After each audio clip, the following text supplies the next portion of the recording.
حدیث میں اور کتب سیر میں آیا ہے کہ قافلہ جب روانہ ہوا تو آسمان پر خون کے ساتھ کچھ اشعار لکھے گئے، خون کے ساتھ اشعار لکھے گئے، اور اشعار خون کے ساتھ یہ تھے: اترجو امت قتلت حسینا شفاعت جدہ یوم الحسابی۔ وہ جو حدیث پاک میں نے پڑھی تھی، حرم شفاعت، جو میری اہل بیت پہ ظلم کرے گا اس پر میری شفاعت حرام کر دی گئی ہے۔ وَإِنَّ اللَّهَ حَرَّمَ عَلَيْهِ الْجَنَّةَ، اور اللہ نے اس پر جنت حرام کر دی۔ تو خون کے ساتھ، خون آلود قلم کے ساتھ الفاظ لکھے گئے، خونی قلم کے ساتھ، کہ کیا وہ طبقہ جس نے حسین کو شہید کر دیا ہے کیا اب بھی مسلمانی کا دم بھرتا ہے اور امید رکھتا ہے کہ اس کے نانا کی شفاعت نصیب ہو جائے گی؟ شفاعت تو حسین کے نانا کی، شفاعت تو کسی اور کی نہیں ہے۔ جسے بھی شفاعت کا حق ملا ہے حسین کے نانا کی خیرات ملی ہے۔ تو فرمایا ترجو امت قتلت حسینا شفاعت جدہ یوم الحسابی، حسین کو قتل کرنے والے بدبختوں، کیا اب بھی حسین کے نانا کی شفاعت کی قیامت کے دن امید رکھتے ہو؟ پھر اس کے نیچے لکھا فلا واللہ لیس لہم شفیع، فلا واللہ لیس لہم شفیع وہم یوم القیامت فی العذاب، نہیں، ہرگز نہیں، خدا کی قسم ان کا کوئی شفاعت کرنے والا نہ ہوگا، اور قیامت کے دن وہ سخت عذاب میں مبتلا کر دیے جائے گا۔ وَقَدْ قَتَلُوا الْحُسَيْنَ بِحُکْمِ جَوْرٍ وَخَالَفَ حُکْمُهُمْ حُکْمَ الْکِتَابِ، ان ظالموں نے ظالم حکمران کے حکم کے تحت اور ظلم پر مبنی حکم کے تحت حسین کو قتل کر دیا، اور ان کے حکم نے قرآن کے حکم کی مخالفت کر دی، ان کے حکم نے قرآن کے حکم کی مخالفت کر دی۔ یہ آسمان پر خون کے ساتھ شیر رقم تھا۔ قافلہ روانہ ہوا، ابن زیاد نے کئی دن اسیران کربلا آقا علیہ السلام کے گلشن رسالت کے ان پھولوں کو قیدی رکھا، اور پھر سوئے دمشق اس قافلے کو روانہ ہوا۔ اس پورے قافلے میں صرف ایک مرد بچ گئے تھے، امام زین العابدین، ایک ہی، اور وہ بیمار تھے۔ باقی شہزادیاں تھیں، سیدہ کائنات کی صاحبزادیاں تھیں، ان کی پوتیاں تھیں، آقا کے گلشن کی کلیاں تھیں۔ چلتے چلتے راستے میں ایک مقام پر یزیدی لشکر کے پاس پانی ختم ہو گیا، ان کے پاس پانی ختم ہو گیا۔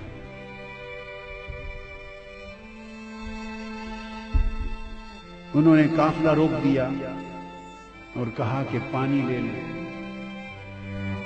یزیدی قافلے کا سربراہ، دھوپ تھی، چلچلاتی دھوپ تھی، صحرا تھا، اس نے اپنے لیے خیمہ نصب کرایا، چونکہ بڑے دور سے پانی آنا تھا۔ خیمہ نصب کر کے آرام سے سائے تلے بیٹھ گیا، اور تمازت آفتاب سے تپتے جلتے ہوئے ٹیلوں پر حضور کی شہزادیوں کو ننگے آسمان کے نیچے بٹھا دیا۔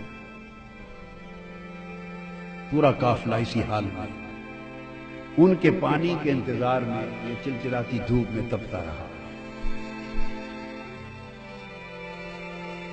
امام علی مقام سیدنا امام حسین کی پیاری لخت جگر شہزادی سیدہ سکینہ، اصل نام ان کا عربی وزن میں سکینہ ہے، عرف عام میں سکینہ چلا ہے، اصل لفظ سکینہ۔ سیدہ، میں عرف عام کا لفظ استعمال کروں گا، تلفظ بتا دوں، سکینہ، سیدہ سکینہ، سیدہ سکینہ۔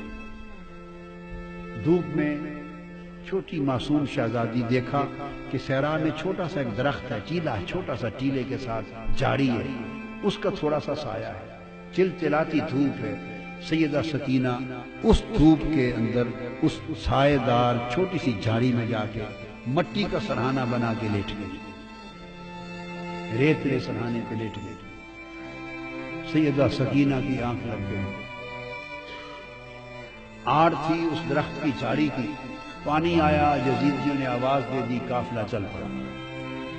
اور کجاوے میں تھی کہ سیدہ سکینہ، اونٹ بیٹھ گئے تھے، کسی کو خبر نہ تھی، تو سیدہ سکینہ کو وہیں سویا ہوا چھوڑ کے قافلہ چل پڑا. قافلہ تھوڑی دیر آگے گیا تو آگے جس شخص کے ہاتھ میں نیزہ تھا، امام عالی مقام کا سر انور جس پر تھا، وہ اس کے ہاتھ سے چھوٹ کر زمین میں گڑ گیا.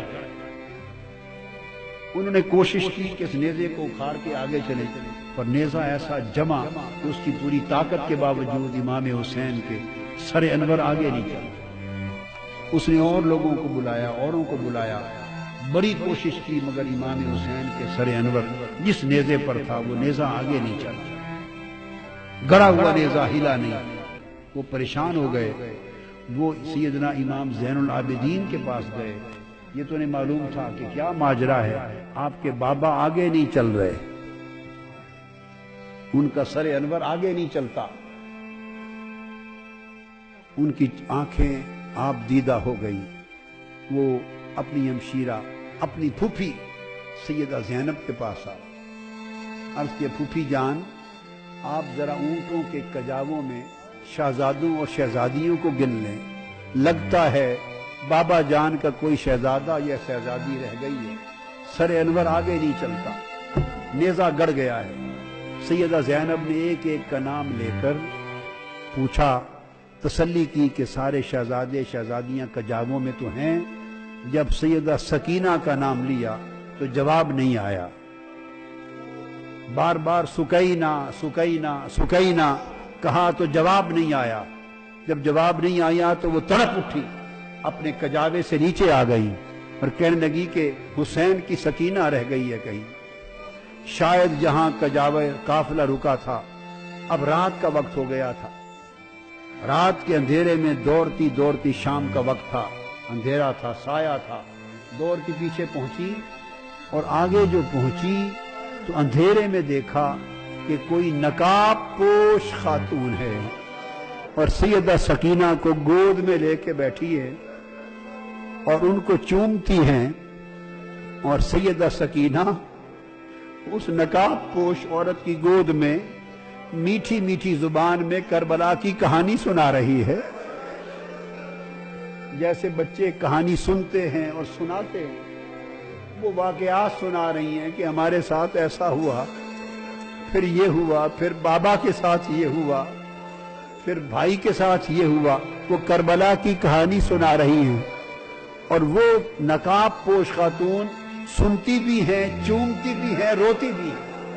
اتنے میں سیدہ زینب قریب پہنچی اور کھڑے ہو کے آواز دیتی ہیں کہ نقاب پوش خاتون، اللہ آپ کا بھلا کرے، آپ نے ہماری بیٹی کو سنبھال لیا، ہم پہ بڑا احسان کیا ہے، اس بیٹی کو گود میں لے کر، اللہ آپ کو اجر دے، بتائیں تو صحیح کہ آپ ہیں کون احسان کرنے والی. انہوں نے چہرہ انور سے نقاب پلٹا، فرمایا زینب بھول گئی ہو تمہاری ماں فاطمہ.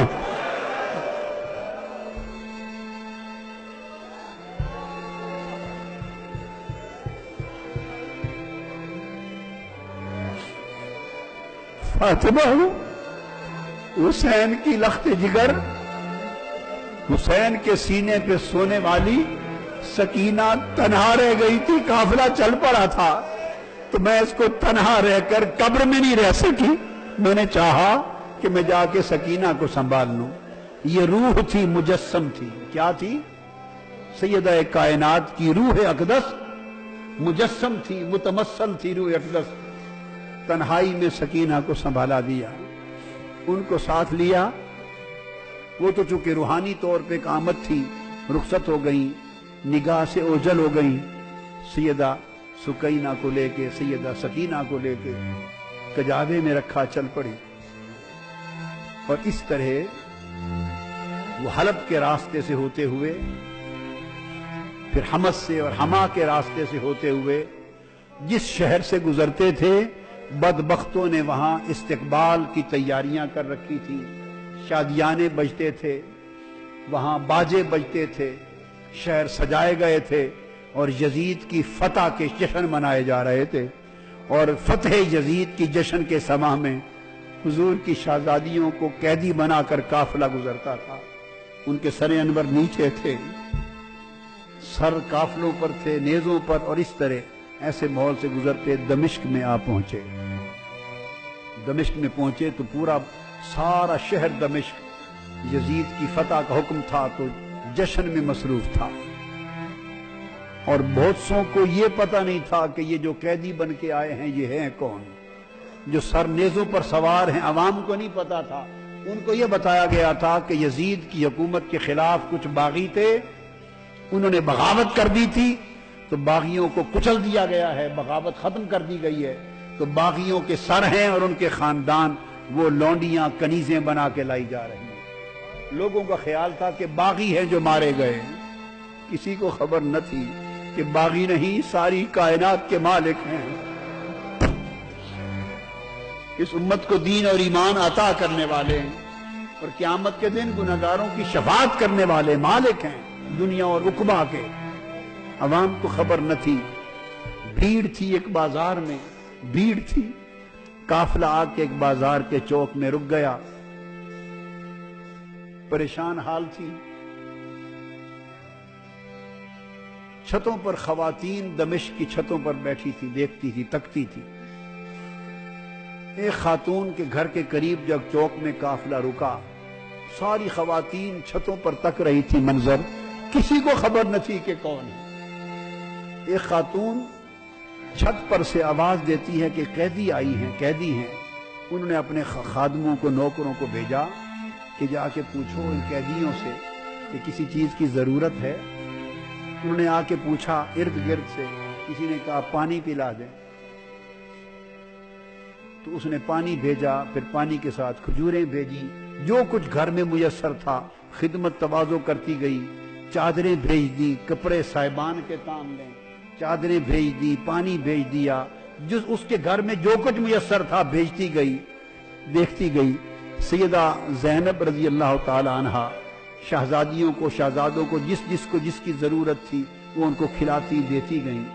قافلہ رکا رہا، جب ہو چکا تو انہوں نے پیغام دے کے پوچھا اس خاتون سے، اتنے میں خاتون آ گئی کہ آ جا خاتون، جس نے اتنا احسان کیا ہے اس پورے دمشق میں ہمارے سوائے تماشا دیکھنے کے اور تو کوئی واقف نہ تھا، یہ تم خاتون کون ہو؟ تم نے ہمارے ساتھ اتنی بھلائی اور احسان کیوں کیا ہے؟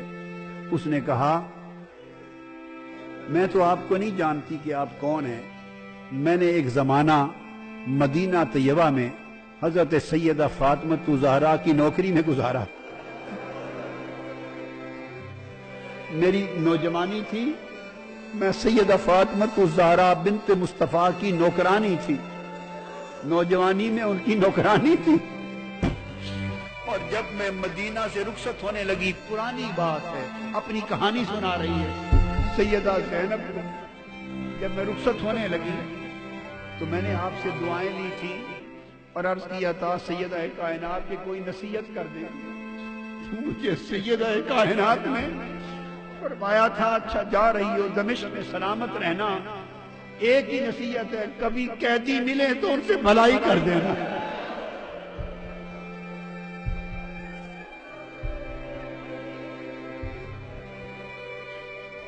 بی بی مجھے تو کوئی پہچان نہیں ہے، میں تو نہیں جانتی آپ کون ہیں، اتنا ہی سنا ہے کہ کوئی باغی تھے وہ مار دیے گئے اور قیدی ہو کے آئے ہیں، میں نے تو بھلائی اس لیے کی ہے کہ مجھے میری سیدہ نے، سیدہ کائنات فاطمہ الزہرا نے نصیحت کی تھی، ایک ہی نصیحت کی تھی، کہا تھا سلامت رہنا، زندگی میں کبھی کوئی قیدی مل جائے تو ان سے بھلائی کر دینا۔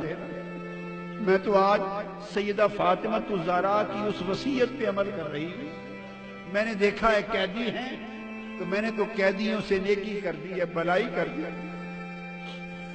سیدہ زینب کے آنسو نکل آئے، خاموش نہیں، خاموش نہیں۔ آپ نے جواب میں کہا اچھا بی بی تو نے قیدیوں سے بھلائی کی ہے، قیدیوں پر احسان کیا ہے، بتائیں ہم قیدی لوگ تیری بھلائی کا بدلہ کیا دے سکتے ہیں؟ میں کیا بدلہ دوں، کیا چاہتی ہوں؟ اس نے کہا بی بی ایک دعا کر دے، دعا کر دے۔ جب میں سیدہ فاطمہ الزہرا کی نوکرانی تھی تو ان کے چھوٹے چھوٹے دو بیٹے تھے، حسن اور حسین، اور ایک چھوٹی شہزادی تھی زینب۔ ان کو بچپن میں دیکھا تھا، تھوڑی عمر میں سیدہ کائنات تو وصال فرما گئی۔ اب مجھے نہیں معلوم وہ کس حال میں ہے، اور میں نے یہ بھی سنا تھا کہ حسن مجتبیٰ بھی وصال فرما گئے۔ اب میری یہ التجا ہے، دعا کر دے کہ کبھی زندگی میں سیدہ کائنات کے بیٹے حسین کو دیکھ لوں اور ان کی شہزادی سیدہ زینب کو دیکھ لوں، میری ان سے ملاقات ہو جائے، یہ دعا کر لے۔ تو سیدہ زینب فرماتی ہیں بی بی تیری دعا قبول ہو گئی، یہ نیزے پر حسین ہے اور یہ کہتی زینب۔ اس حال میں دمشق میں داخل ہوئے اور حضور علیہ السلام کے ایک صحابی ہیں حضرت